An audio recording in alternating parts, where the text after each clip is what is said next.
I'm got so many things in my brain right now. I spent this weekend like living a normal weekend. And that left me thinking a lot about what normal really meant to me even a year ago. And in a season that I am looking deep at just about everything in my life that I really wouldn't have stopped to pay attention to a year ago, and certainly not beyond that. I am just evaluating things like, why did somebody actually cut me off in traffic? The other day, somebody did that, and I was super annoyed, right? Because you just are. But then I spent the next 15 minutes analyzing why this person cut me off in traffic. And that is not something that I would have done a year ago, certainly beyond that at all. But I did. And it left me with some, I guess, a different mindset than I normally would have been, just annoyed and moved on from it. But I really was just thinking like, gosh, I wonder what's up with that person. And yeah, so went down that train. I also did that the other day, thinking about grocery shopping. I literally hate grocery shopping. Like, I hate going into a store and having to shop. So I'm a pickup gal. I'm down for that. Let me order my stuff and roll on up. It gets put in my car. See you later. But some people are not like that. And I was having a conversation about it the other day about how that's just my thing. And maybe that's not your thing. But I think it's funny how we can kind of take away and evaluate those. And I did that this weekend. Actually went to a drive-in movie theater. Yes, those still exist. I know, everyone's shocked. There's one that's like 5 minutes from me. And my best friend, Sarah, and her husband and others got together to go. And she asked if I wanted to go. And I was like, yeah, heck yeah, that sounds like fun. And I had a blast. And that should be totally normal, right? Like, isn't that totally normal to just have a thing to do on the weekend that is not work related and is just casual and hanging out and having fun? And I got home and I could not fall asleep. Like, I just couldn't fall asleep. I kept thinking over and over how I had missed out on life for so long, like 20 years almost of missing out on things. I pushed super hard in my career for a long time. And I'm not saying that's bad at all. I'm still pushing hard in my career. I still work 7 days a week most of the time. I still, even this past weekend would jump on and say, okay, I need to work on a post, or I need to just jot down some notes for some emails that I want to send out. And I don't really count that as like work, where I was previously in that industry that works, 12 and 14 hours every Saturday. That really was my life for a very, very long time. And that's definitely still my speed. I'm definitely still thinking about work constantly. But I've realized now that I didn't stop and do life too. And why not? Why didn't I do that? I know people talk about balance and all of those things, and maybe we'll talk about that in another episode. I have some different thoughts about what the word work-life balance, that whole buzz phrase for a while, what that really is. But in this case, I did that. I dove so hard into focusing on my business because my personal life was such a hot mess that I didn't want to face it. I didn't want to think about it. I didn't want to allow a moment where that was exposed so that I didn't have to really think about it, that others weren't aware of it. Every opportunity that I had for downtime, we would get invited to go to my friend's house. They were having people over, or let's go away for a weekend or whatever. And every opportunity that was presented for that was a moment where I saw risk. I saw risk that my ex would drink and become uncontrollable That's really what it is.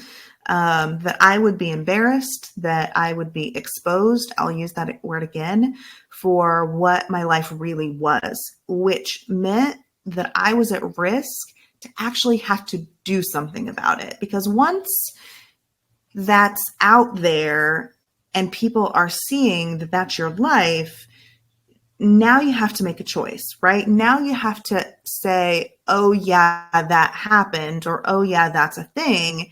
And now I have to do something about it.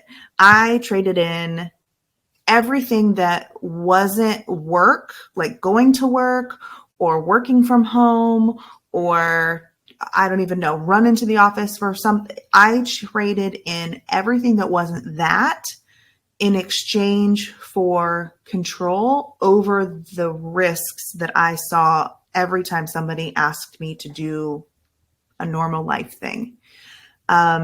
Because I didn't want them to see me and see the mess. And I ignored, you know how they say like, oh, you've got like the little devil and angel on your shoulder. Well, think about it as just like little Renee over here and little Renee over here. And I ignored the Renee that was telling me all the truthful things about it, that, you know, nobody would know, that all of these things that you think that little Renee was telling me, duh, they already know. They already know. You hiding it that is nothing. They already know.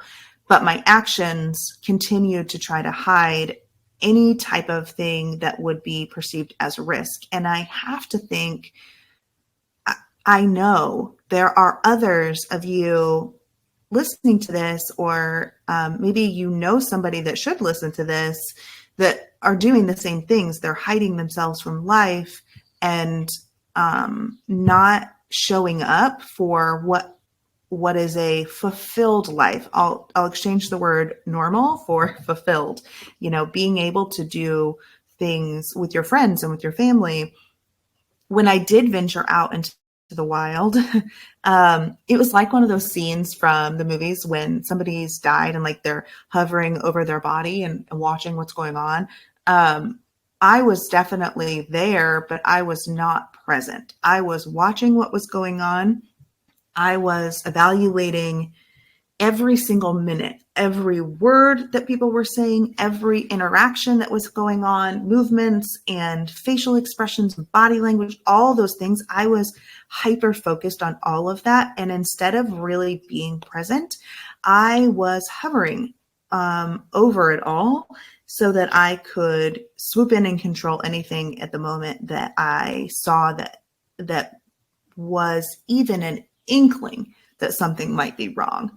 And I was I'm going to pull it all the way back to sitting at the movie theater. Well, not really theater, you're outside. We were literally sitting outside in lawn chairs and, kids piled in the back of an SUV and just outside, watching Top Gun. And I was sitting there looking at everybody in their chairs around me and thinking, oh my gosh, this is what I missed out on. Literally just sitting here, not being afraid, not worrying, not wondering what wrong move was going to be made, not being terrified or anxious that there was going to be one thing that exploded or caused chaos.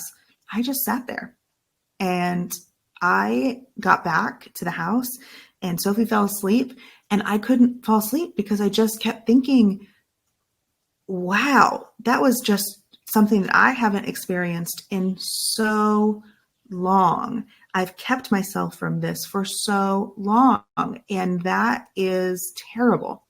I missed out on almost 20 years of real moments and just peace. And I don't even, that's terribly sad. And I only know that it took one decision on my part to change that, to walk into a place where I'm at in my life. I know I can go and sit in a lawn chair outside and watch a movie and not be terrified of what will come of that moment. And it took one decision to walk away from that type of living and be okay with whatever came about because of the decision to walk away. That decision allowed me to go to this movie. It was so weird thinking through that as I was awake until like 1:30 in the morning. And I know that it is absolutely terrifying to make that decision. I know that there are many of you that are not ready to make that decision. And I understand that sometimes we aren't ready to make those decisions. Sometimes it takes years, especially it did on my part, to build up to that place. But once that decision is made, I can tell you there is a calmness in your soul that allows you to see, yeah, I do want to go to the drive-in movie this weekend. Yeah, I do want to just be able to be around my family. Yeah, I do want to just live life.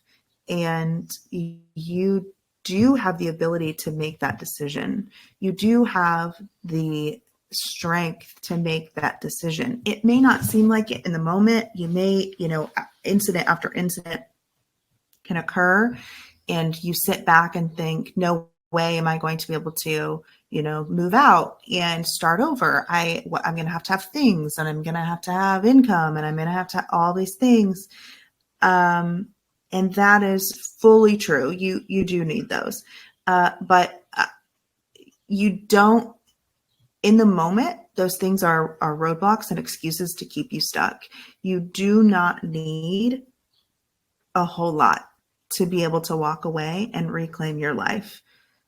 You do need to find support, obviously, but you do not need to have all of the things laid out and all of the details in place, all of the check marks checked off, all of the plans laid out. That is not reality. That is not how things work. And you will keep yourself in a place that is unhealthy by thinking that there will come a day when it all is lined up. I'll have enough savings hidden away. I'll have a place to go. I'll have, my job lined up. I'll have all these things. There will come a day and I'll be able to do it. It doesn't work like that. It just does not work like that. You will find a moment, though, that you are just done living in a place where you are exchanging something in your life for control. And you are done doing that. And you are ready to walk into a place of peace instead of anxiousness. I promise you, this does work. It does work out. What doesn't work is staying for another 20 years in a place where you're scared to do the most basic and normal of things that life should be blended with.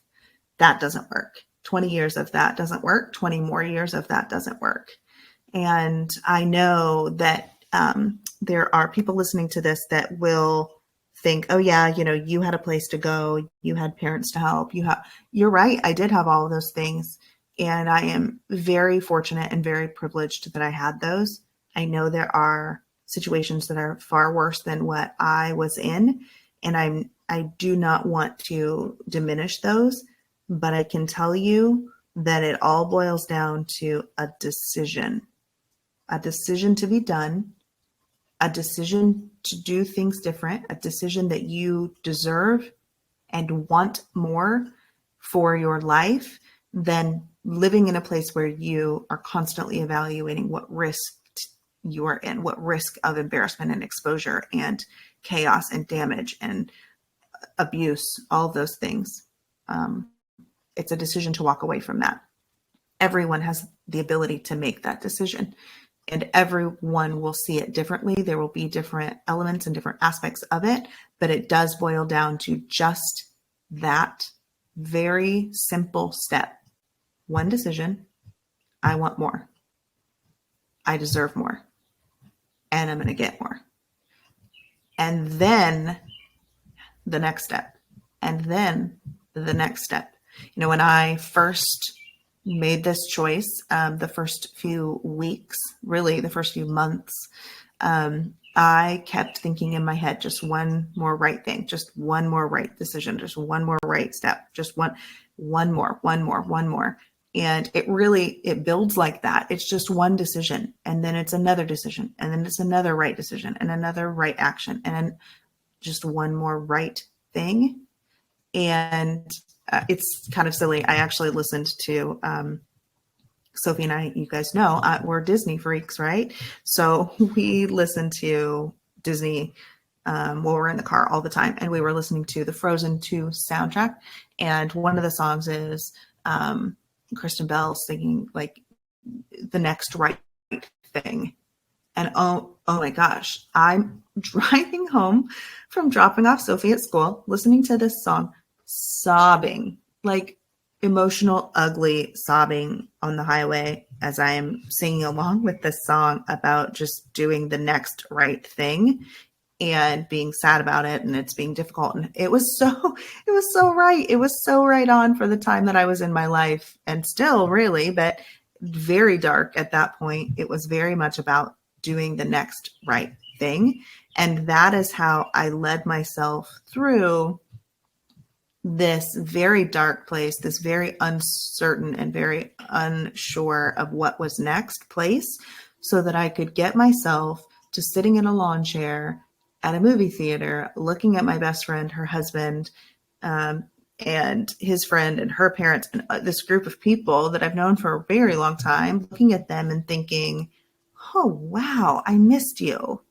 I missed this. And I am so glad that I made one decision after the next decision after the next decision to get myself to this place, because I have missed out on so much. And I have allowed my daughter to miss out on so much. You want the truth of it and the rawness of it. I put these things in place in my life and sheltered myself, but I sheltered my daughter as well. And from that, I missed out on a lot of her childhood, I missed out on the opportunity for her to have family friends and more play dates and all kinds of things. I would even limit the amount of play dates we were having, because I didn't want people to come to my house, because my house was a mess, because my husband was a mess and my life was a mess. And I didn't want anyone anywhere near that. So I sheltered her as well as myself and caused her to miss out on things that she shouldn't have missed out on.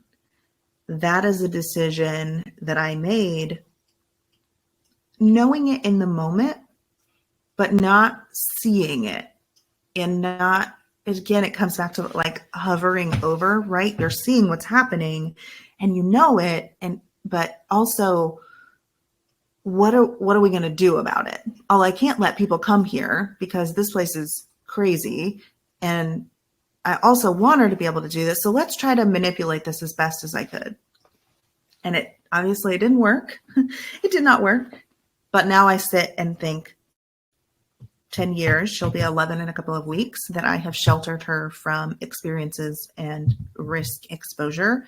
And I can't sit here and tell you that that was the right decision for her.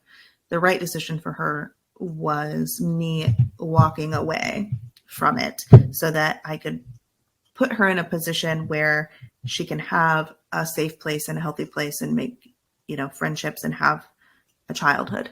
And I hid her from that for quite a while. And I also worked my tail off hours after hours after hours. And so I missed out on her as well. And I will regret that for the rest of my life.